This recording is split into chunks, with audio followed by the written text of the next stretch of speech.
¿Qué tal? Buenas noches. Esta es una experiencia que espero que salga bien respecto al tema en principio, de hacer una presentación a través de esta experiencia de Zoom. Y vamos a presentar este tema central que se llama, foco central del tema, la conquista española en América. Mientras esperamos que Javier Toledo en principio se incorpore al grupo, ¿no?, de esta presentación. Esperamos que otros compañeros de Americana 1, del terciario o del Instituto Superior del Profesorado de Salta, también puedan sumarse a esta experiencia, pero bueno, mientras tanto vamos a ir desarrollando algunos aspectos de este PowerPoint que hemos preparado para la ocasión. También decirles que pueden intervenir, ¿no?, a través del chat, que ya está habilitado en principio. Acá,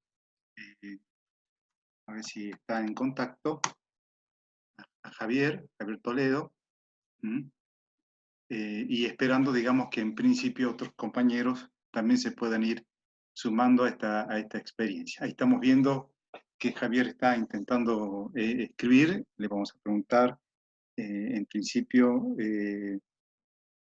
si está todo bien y puede seguir la transmisión. Veamos, en principio, así todo el mundo que está viendo de repente este video, que también es mi primera vez, porque digamos la interfaz en principio resulta de fácil manejo, pero bueno, hay cuestiones, digamos, que desde el punto de vista de la experiencia van a ir surgiendo a medida que vayamos desarrollando el tema. Bueno, tenemos también acá a Guadalupe, a Rosemary Fabián, por ejemplo. El tema es que no los puedo ver, ¿no? No sé si ellos pueden verme particularmente. Me gustaría en todo caso. Buenas, profe. Soy Fabián Rosmarí. Sí, en todo caso ellos me pueden ver y que, bueno, que me escriban, ¿no? En principio. Entonces, avanzando con la presentación, digamos, de esta clase, luego ellos, Rosemary, ¿cómo vas? ¿Cómo le va, profe? No tenés habilitada aparentemente el sonido de tu presentación. ¿Vos me estás escuchando? ¿Vos me escuchás? Sí, sí, lo Ahora sí, escucho. ahora ya te escucho. Ok. Bueno, en principio, Guadalupe ya se conectó y esperemos que, bueno, Javier también estaba conectado hace un momento. Puedes ver la pantalla, ¿verdad? Tranquilamente. ¿Se ve? Sí, ¿Sí? sí. Entonces, estamos hablando de causas de los descubrimientos, en principio. Lo que vamos a hacer ahora, Guadalupe, es simplemente Rosemary, ¿no? Rosemary, así es, ¿no? Sí, Rosemary. Bueno, perdón, Sí, porque también hay una Guadalupe que me sí. dice, me escucha y me puede ver bien. Buenísimo. Entonces vamos a hacer como un Hola, profe. experimento. ¿Cómo estás? De 15 minutos. Soy Guadalupe. Sí. Oh, ¿qué tal? ¿Cómo estás? Bueno, Buenas, profe. Sí lo puedo ver y escuchar bien. buenísimo. En principio no conozco a ninguno de ustedes, pero bueno, es una linda experiencia poder conectarnos a manera virtual, digamos, si se quiere. Entonces, avanzo con un poquito de esta presentación, ¿no? Y después, en todo caso, ustedes van interviniendo con el chat respecto a preguntarme sobre determinados tipos de cosas, ¿no? Entonces, Bien. de la lectura de los textos, ustedes tenían 2 textos para leer, en principio como para darle lógica, ¿no?, al tema. La cátedra Americana 1, en principio, trata de tener una línea de pensamiento postcolonial, digamos, en principio. ¿Y qué significa postcolonial? Esto es generar interpretaciones respecto al tema del mal llamado descubrimiento, digamos, se quiere, mirado desde América hacia Europa y no desde Europa hacia América. Si ustedes recordarán cuando hicieron el nivel secundario, en mi caso también me ha tocado en su oportunidad, he realizado una serie de mapas, ¿no? De barquitos que salían del puerto de Palos y que llegaban al Caribe, ¿no? Y hablamos del primer viaje de Colón, el segundo, el tercero, y ya el cuarto estaban como todos cansados, digamos, del tema.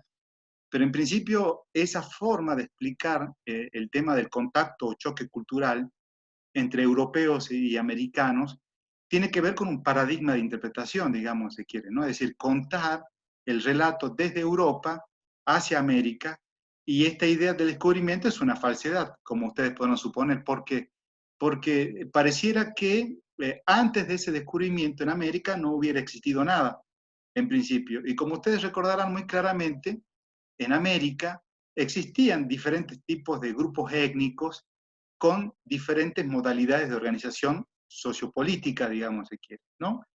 Por ejemplo, cuando hablamos de incas y hablamos de aztecas, estamos haciendo referencia a estados, ¿no? Que en función de su proyección militar se van a transformar en imperios. Eso lo vieron ustedes en lo que es prehistoria. Pero además de estos estados, también encontramos grupos étnicos que se van organizando de otra manera, ¿verdad? Por ejemplo, los cazadores y recolectores de la región chaquense, por ejemplo, o los grupos que uno llama horticultores de la región del Paraguay, los tupí guaraní, por ejemplo, o los horticultores de la zona del Caribe. También podemos agregar otro grupo, por ejemplo, el de los cazadores, en este caso de las planicies de lo que es el lejano oeste en Estados Unidos, o también en la Patagonia. Es decir, cuando los europeos llegan, no es que recién comience a transitar, digamos, no se quiere, la historia de América, sino en realidad la historia de América fue previa, digamos, a la historia europea. Entonces, que los europeos vengan a descubrir América es una falsedad. En todo caso, lo más propicio, digamos, será hablar de contacto cultural, de choque cultural. Creo que esos son como los aspectos que se han ido repensando a partir de los 500 años del descubrimiento de América, allá, ¿no? Hace como 2 décadas pasadas. Entonces, eso me parece que es un aspecto que ustedes deben tener en cuenta respecto a cuál es la mirada que tiene la cátedra respecto al tema de los procesos sociales que se dan en América en el contexto colonial, digamos. Y acá, como podrán ver, dice, bueno, grandes descubrimientos geográficos y se explican por múltiples factores, ¿no? Entonces, uno de, por ejemplo, histórico. Este es bien interesante. Histórico dice, por ejemplo, el viaje de Marco Polo está haciendo alusión al contacto que tradicionalmente tuvo el mundo europeo con el Oriente, ¿verdad? Estos circuitos mercantiles, por ejemplo, la ruta de la seda, la ruta del Golfo, la ruta del mar Rojo, son todas rutas que permitían un contacto comercial entre el mundo europeo y el mundo oriental. Este contacto comercial, digamos, se quiere, en algún momento se ve interrumpido. Esto lo pueden leer ustedes en los manuales, ¿no? Es decir, el avance de los turcos, por ejemplo, etcétera, hacen que el contacto cultural se vea, no sé si interrumpido, pero sí se ve cada vez más encarecido, digamos, se quiere, lo que va a promover, ¿no? La búsqueda de rutas que lleven al oriente por otros caminos, ¿no? Por ejemplo, uno dice, por los portugueses, está claro que por el occidente de la costa africana. Y en el caso de los castellanos, entre paréntesis, entiéndase españoles, la proyección en su búsqueda a nivel ultramarino se va a dar hacia lo que es el occidente y con este contacto con el mundo americano. Y otro tema, el que ustedes pueden ver acá, el tema de las cruzadas, también es un tema interesante, porque las cruzadas se van a dar en el siglo XI. Estas cruzadas tienen que ver con lo que uno ve en las películas, ¿no? El envío de los señores, estos caballeros que van a Jerusalén. ¿Por qué razón?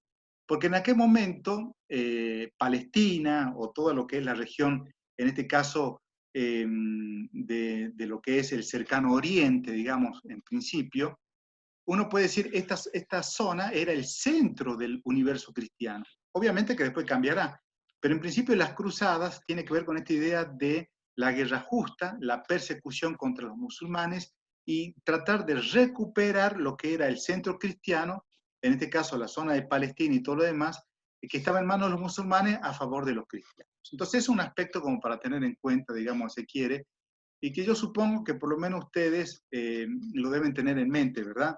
No sé, Rosemary, ¿qué opinas? Me quedé ahí en lo que usted decía de cómo se nos inculcó el supuesto descubrimiento de América, ¿no? Eh, Cuando hicimos el trabajo de la imagen que se le tenía al amerindio, yo había puesto esto, ¿no? Que no mi descontento, sino mi desconformidad, se podría decir, de que no me parecía, o sea, en la secundaria se nos implementa que fue un descubrimiento de Colón hacia América, pero como en base de que si no hubiera existido y el pensamiento de él de que América era el paraíso que se había perdido según la religión. Ujú, ujú. Bueno, es un aspecto bien interesante respecto al tema de cuál era el pensamiento de Cristóbal Colón, digamos, ¿no? Esto que ustedes leyeron en Amodio particularmente, y de esto que muchos no han logrado resolver a partir de la lectura del texto, ¿no? Respecto a la fase de construcción de la alteridad. Cuando llega Colón, bueno, Colón está, esto como para que se entienda bien, digamos, ¿no? Colón obviamente es un europeo, de caso genovés, en principio, entonces toda su estructura mental eh, es europea, es de carácter renacentista, digamos, se quiere, pero también está muy imbuido del pensamiento cristiano propio del mundo feudal, digamos en este caso. Y en aquel contexto, el pensamiento cristiano tenía la idea, fíjense en ustedes, de que el paraíso estaba en la tierra y el paraíso estaba ubicado hacia el oriente del planeta. Obviamente nunca habían llegado, digamos, a ese lugar, pero eso por lo menos en el pensamiento estaba. Entonces, cuando llega Colón a las islas, y ustedes, bueno, me imagino que alguno habrá ido a Punta Cana, ¿no? Habrá ido seguramente por esa zona de Cuba y todo lo demás, a Curazao, ¿no? Esas islas del Caribe, y obviamente hoy continúa ese paisaje paradisiaco, digamos, si quiere. Entonces, la primera mirada que tiene Colón, en principio, es, hemos llegado al paraíso,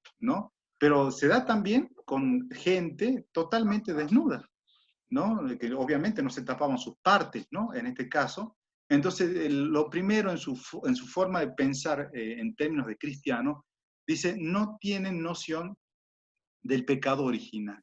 Entonces dicen, estos son hijos de Adán y Eva y hemos llegado al paraíso. Entonces esa es la forma de construir esa alteridad en principio. Entonces, obviamente que hay una cuestión que es la que surge del pensamiento, de la experiencia, del contacto cultural, digamos, se quiere, y por el otro tiene que ver con el rol que tienen las ciencias sociales en la construcción de un discurso, fíjense ustedes, que permite ubicar a Europa en un lugar central, ¿no? En este caso, en un lugar, en un metarrelato, ¿no? Que es bien interesante, ¿está? Entonces, continuando con esto, acá también hablamos sobre un pensamiento político religioso, fíjense. Esto también dice, bueno, la unificación de los estados. Quiero decirle lo siguiente respecto a ese tema, es que hay un autor que nosotros simplemente lo vamos a mencionar, que es Immanuel Wallerstein. Él habla sobre la formación de lo que es la economía mundo capitalista, esto es finales del siglo XV y principios del siglo XVI, en donde realiza una interesante reflexión respecto a descartar esta idea de que los europeos buscaban en Oriente, en este caso, oro y plata, ¿no? Podría ser, pero en principio lo que demuestra Wallenstein al respecto es que lo que buscaban eran principalmente, fíjense, pimienta, ¿no? Y buscaban obviamente objetos de lujo, principalmente aquellos confeccionados con el jade, y también, entre otras cuestiones, obviamente la seda, también, pero lo que dice Wallenstein al respecto es que lo que buscaban principalmente los europeos eran comida. ¿Por qué? Porque Europa había pasado por una situación de crisis en el siglo XIV y lo que buscaba era la posibilidad de expandir sus fronteras con el propósito de producir comida. Rosemary, ¿te acordás cuál es el principal alimento en la Europa feudal? Si imagínate que vos eras, ¿no? Una dama de un castillo, no sé, de Rosemary, qué sé yo por decir. ¿Cómo estaba compuesto ese plato? ¿Te imaginas? ¿Cuál era la comida principal? Y no, no sé, la casa, la carne, Bueno, la eso cosecha de trigo. sí, en realidad, digamos, como para compararlo con la actualidad, nosotros hoy comemos carne, ¿no? Y Sí, acompañamos esa comida con ensalada y pan.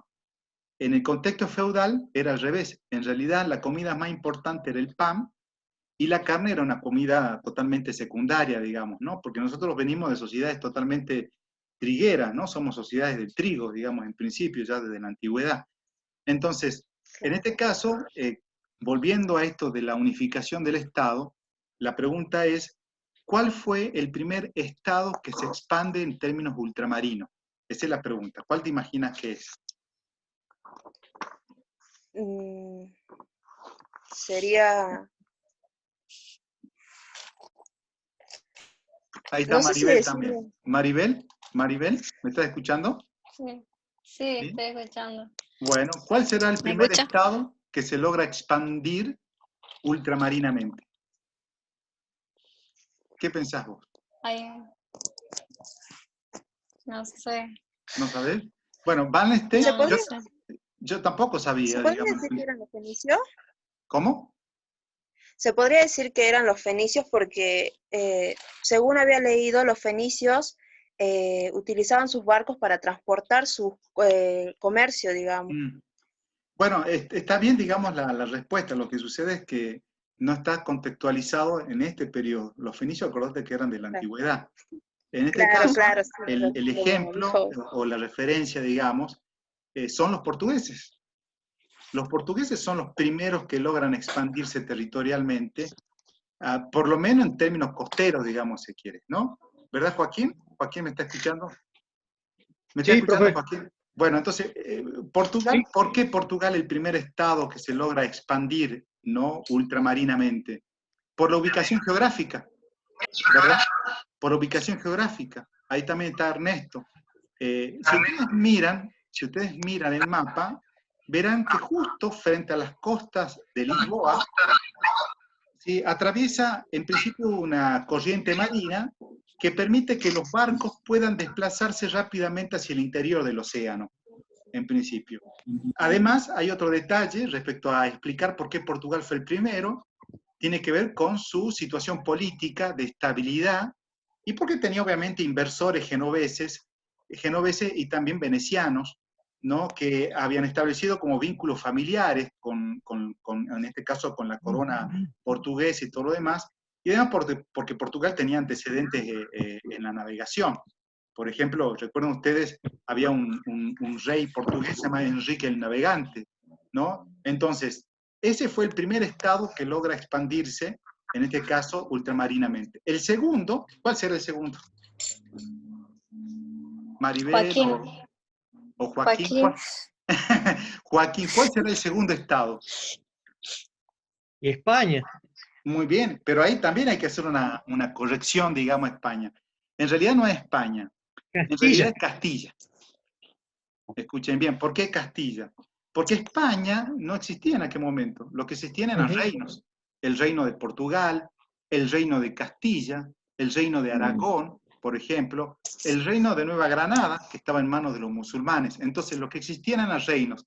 Y quien se expande después de Portugal va a ser, en este caso, el reino de Castilla, que a propósito acá uno dice la unificación de los estados. ¿Por qué? Porque se casan, ¿se acuerdan? La reina o la princesa Isabel con Fernando, el príncipe de Aragón, se convierten en rey y ambos constituyen, ¿no? O llevan a cabo todo un proceso de unificación política que luego se va a transformar en lo que uno conoce como España. Pero inicialmente la conquista de América es llevada a cabo en este caso, por los castellanos. Entonces, acá también, bueno, un segundo punto habla sobre, termino esto y terminamos nuestra experiencia ya para que ustedes vayan a hacer otras cosas, pero en principio también hablamos sobre la rivalidad de los estados, evidentemente hay una rivalidad entre España y Portugal. Mucho tiene que ver también la influencia de la Iglesia. Es más, la conquista y colonización de América se da con el propósito de conquistar nuevos territorios para que estos territorios fueran, obviamente, y la población fueran evangelizados. En este caso, obviamente, el papado se ve ampliamente beneficiado. Y también podemos mencionar acá, fíjense, en económico, dice, por el incremento de la población. Como les dije, Wallenstein dice que lo que se buscaba principalmente era alimentos, entonces, obviamente, también oro y plata. Entonces, ante la expansión interna de Europa, luego sigue un proceso de expansión externa. También hay acá que mencionar avances en términos científicos, perdón. Dice, podemos mencionar instrumentos como la brújula, la carabela y el astrolabio, lo cual permitía una mejor ubicación en lo que es el océano. Fíjense, ahí está Agustina. Hola, Agustina. Agustina. Bueno, no sé quién está ahí como para que me responda una pregunta, digamos, en principio. Yo voy a habilitar, en este caso, el chat. A ver si alguien quiere hacer una pregunta, pero en principio... Agustina, ¿me estás viendo? ¿Agustina? ¿O Maribel? Sí, profe, recién. ¿Sí? ¿Quién es? Yo recién logré entrar. Ah, bueno, te hago una pregunta en todo caso. ¿Hiciste alguna vez en cuarto grado una carabela? ¿La carabela? Sí. ¿Hiciste No. alguna? ¿Nunca? ¿Alguien? En la primaria. ¿En la En primaria? la primaria sí. ¿Sí? ¿Cómo En era la la primaria carabela no. esa que hicieron? En la primaria. Bueno, No cuénteme son a las tres alguien cómo carabelas, era. esa es la ¿Eh? niña, la pinta y no me acuerdo cómo se llamaba La la niña y la tercera. pinta y la Santa María era, digamos, en principio. Esas, las tres. Ay, Sí. Pero para que ustedes tengan en cuenta, a mí por lo menos cuando me hicieron hacer una carabela, ¿por qué es importante la carabela? Cuando me la hicieron hacer era la mitad de una nuez. Y a la nuez le ponía como harina, bueno, como engrudo, o si no le ponía algún tipo de material. Y en el medio lo que le ponía era un escarbadiente y le hacía como una pequeña vela. La carabela es muy importante porque tiene un mayor cavado, una mayor profundidad, digamos, ¿no? En este caso, en relación a otras naves. Lástima que acá no tengo un fibrón como para hacer el detalle, pero la carabela permite, al permitir mayor almacenamiento de comida principalmente, permite, obviamente también, dadas las condiciones de su vela, el recorrido de mayor distancia, y eso es lo que permite que se pueda llegar hacia lo que es el continente americano, ¿no? Y un último tema, que es el que está acá, que es el cultural, fíjense, dice el hombre, humanista y aventurero. Este es un detalle también bien interesante, ¿no? ¿Quién sabe qué es el humanismo? Pregunto. Aquí. A Sí, ver, profe, el yo acá humanismo tengo no. a Arturo. ¿Arturo me está viendo? Sí. Arturo, ¿Ah? ¿qué es el humanismo? ¿Me escucha? ¿Qué será el ¿Me humanismo? escucha, profe, Lucas? Sí, sí, te escucho, te escucho. ¿Me escucha? Ah, humanismo es cállate. cuando abandonamos esa teoría teocéntrica y nos empezamos a ver a nosotros mismos. ¿Puede ser? Bueno, muy bien, excelente, excelente. Alguien le pega a mí. Quería. ¿Alguien la ve a quién? A Celeste, no sé quién es. Bueno, en principio, tal como dice el compañero ahí, Soy yo. hay que decir lo siguiente, el humanismo implica un cambio en el pensamiento respecto a cómo dar explicaciones del mundo. Y En Europa. se deja a Dios de lado, fíjense, y el hombre, a través del uso de la razón, comienza a jugar un papel sumamente importante. Entonces, pero acá hay un detalle también interesante para rescatar sobre este tema. Humanismo viene de la mano también del Renacimiento. ¿Qué significará Renacimiento? Ernesto, por ejemplo, que está ahí presente, Ernesto Mamani. No sé. Sí, profe. ¿Qué será Renacimiento? El Renacimiento, digamos, era era un nuevo pensamiento, digamos, que lo llamaban Edad Media porque descubrí el continente americano Ah, y decían que la Edad Media era oscura y era algo que era no científico y el Renacimiento era como un cambio, es como nacer nuevo. bueno, renacer, bien lo que vos decís, pero amplío lo Era un siguiente. cambio filosófico, digamos, a la Sí, vez sí. se lo ponían. Renacer es el renacer de las artes grecolatinas. ¿sí? Es decir, se trae todo el conocimiento del mundo griego, entre ellos la filosofía. Y dentro de los filósofos, el que interesa destacar acá, es que se comienza a leer nuevamente a Aristóteles. ¿Quién era Aristóteles? Bueno, era obviamente un pensador griego que sostenía lo siguiente. Fíjense, dice, se nace superior o se nace inferior, en una cuestión de naturaleza. Entonces, quien retoma, o este pensamiento aristotélico, es retomado dentro del marco del pensamiento de la conquista, y comienzan a tomar a los indígenas como seres inferiores, basados obviamente en este pensamiento de Aristóteles. Este es un pensamiento lindo para incrementar más, para avanzar más adelante, porque nos va a permitir avanzar sobre un famoso debate dado entre Ginés de Sepúlveda y el amigo Bartolomé de las Casas, digamos en principio. Entonces, acá, esto obviamente está grabado, en principio lo voy a compartir en el grupo, para ver cómo quedó, y yo también quiero ver cómo quedó el tema. Entonces, hemos tratado varios aspectos, ¿verdad? Esto de los grandes descubrimientos geográficos se explican por múltiples factores. Hablamos algo de lo histórico, hablamos algo de lo político-religioso, hablamos algo de lo económico, de lo técnico-científico y de lo cultural, digamos en principio. Para decirle entonces, ya para terminar, que esto está grabado, lo voy a poner en el grupo para compartir, y a partir de mañana ya pondré la tercera actividad. ¿Qué te pareció, Agustina, que te puedo ver a vos o a cualquier otro compañero esta experiencia de la transmisión? Profe, ¿Cómo salió? Sí. yo tengo para aportar algo. Bueno. O sea, aparte de que escucho, los veo a todos, creo que todos tenemos que ver, hay una opción que dice desactivar audio, ¿sí? ¿Por qué? Porque quizás uno hace algún sonido o algo y lo interrumpe a usted. Eso es lo que nos permite que todos estemos en silencio, por más que hablemos con alguien más, con el padre, con algo. Ahí se escucha, por ejemplo, los ladrillos y todo, y tareas, se confunde.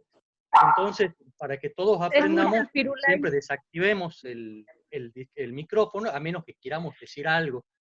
Buenísimo. Sí, claro, hay una opción de silenciar y hay otra de detener Yo no videos sé como si el a que mí yo me tengo. ven. ¿Sí? ¿Me escuchan? Sí, te escuchamos. Ah, bueno, perdón. Sí se te ve, Bueno. Cele. Se debe ser así. Bueno, entonces, esto yo me imagino que tomando lo que dice el compañero ahí, vamos a ir perfeccionando, porque también desconozco mucho de estos aspectos. No sé si se ve mi cara ahí. ¿Se ve mi cara o no? Sí se ve, Ah, sí se ve. entonces, Ay, profe, ¿cómo va a decir que no se ve su cara si lo estamos mirando? bueno, pero es que Y lo que te lo pasa es que escucha yo bien también. no puedo ver, Sí, se mi escucha cara. bien. Entonces, ¿Cómo en va a principio, hacer la cara si no se profe le conoce la cara de usted? bueno, Cuarentena entonces, full. lo que Maribel, quedamos, te ves negra. Temporada. ¿quién se ve morado? Bueno, entonces, Profe, hay una yo cuestión. lo que hago es, sí, Si podría subir las actividades para el miércoles, porque mañana tenemos que entregar un montón de trabajos, porque Bueno. parece ser que los coordinadores del instituto pidieron a todos los profesores que suben algo sobre la actividad con el alumno, cómo van avanzando, algo así. Entonces, como que podría ser después del miércoles, digamos, las actividades. bueno, yo Porque subo ya mañana tenemos que terminar con todo. Ok. Bueno, hay cosas ahí como para decir. En principio hay algunos profesores que creen que están de vacaciones y en consecuencia no han hecho ningún tipo de actividad, sin saber de que se iba a pedir un informe respecto a las actividades, ¿no? Entonces, muchos entonces se han preocupado y han comenzado a cargar las actividades, me imagino, de manera rápida y que ustedes hagan rápida la actividad, pudiéndolo haber hecho antes con tiempo. Entonces yo en todo caso, ya la tercera actividad la pongo el miércoles, como para que ustedes puedan ir desarrollándola. ¿Les parece? Sí, Bueno, profe. Bueno, ok. Entonces, les mando un saludo y les agradezco, bueno, que se hayan conectado y espero que haya sido provechoso esta pequeña intervención, ¿no? No, está buenísimo, profe. Bueno, Gracias a profe, usted. gracias. Ok, les mando un abrazo. Nos vemos, ¿ah? Nos vemos, profe. Chao. Adiós, profe. Hasta luego. Chao, profe. Adiós, adiós.